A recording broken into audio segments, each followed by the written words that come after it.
une IPA par jour garde mon bonheur pour toujours. Je bois pas une bière par jour, c'est un petit peu seulement la fin de semaine. C'est parce que ma mère regarde, là. Après une longue journée de travail, on a réuni quelques membres de la grande famille Urbania autour d'un verre pour parler microbrasserie. Microbrasserie, pour moi, c'est le Québec. Je pense à une terrasse dehors avec du beau monde. Quand je bois comme une bière de micro, j'ai l'impression de valoir 1000$.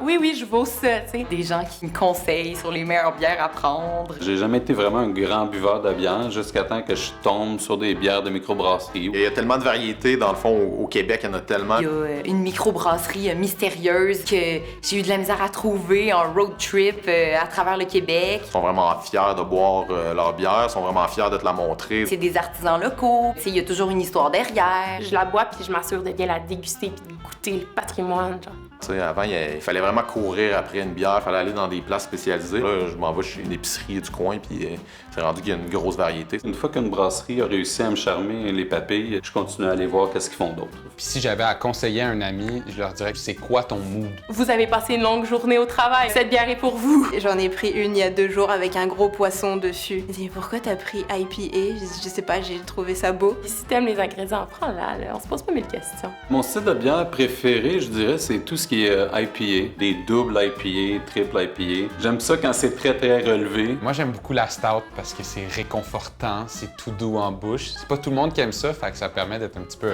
out of the box. J'aime beaucoup les IPA plus florales là, en ce moment. J'aime les bières simples. Sour, aux framboises, hibiscus, gingembre. Juste tomber en amour avec les bières sûres. Peut-être que ça me rappelle, dans le fond, les bonbons sûrs quand j'étais petite. J'ai déjà goûté une bière au jujube. C'était weird, mais j'ai pas haï ça. Je pense que le mélange des saveurs, c'est un peu le nerf de la guerre, sinon on s'ennuie. Mais je t'avoue que je sourcille quand je vois, mettons, des bières milkshake à la vanille. Là, je suis comme, ben non, Lait chocolaté, bière. on n'est pas à la crèmerie. Des festivals de bière, je pense que c'est le meilleur endroit pour découvrir des bières. Tu sais, si tu sais que tu vas goûter à plusieurs bières à un événement, mais tu sais, t'es comme, hey, donne-moi un petit fond. Je sais que tes amis aussi prennent les autres sortes. Tu te dis, ah, je vais y goûter. Mettons, on vire pas une brosse sur de la bière de microbrasserie. Je suis un grand amateur, mais je suis pas un super connaisseur de la fabrication. Je sais que la bière, c'est un processus de fermentation. Puis il y a tous les ingrédients, les grains, là. Sarrasin, blé. L'orge. Je suis comme pas mal sûre que tu peux prendre toutes les céréales pour faire de la bière. Toutes?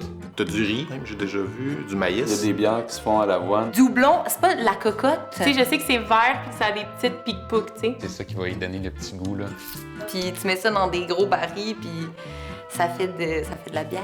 T'as pas besoin d'être un super connaisseur de bière pour vraiment apprécier les bières de microbrasserie. Allez-y, ils vont être les premiers à vous informer et à vous suggérer des choses qui vont vous plaire. Bonne bouffe, bonne bière, bonne personne. Fait que c'est sûr. C'était quoi ta question?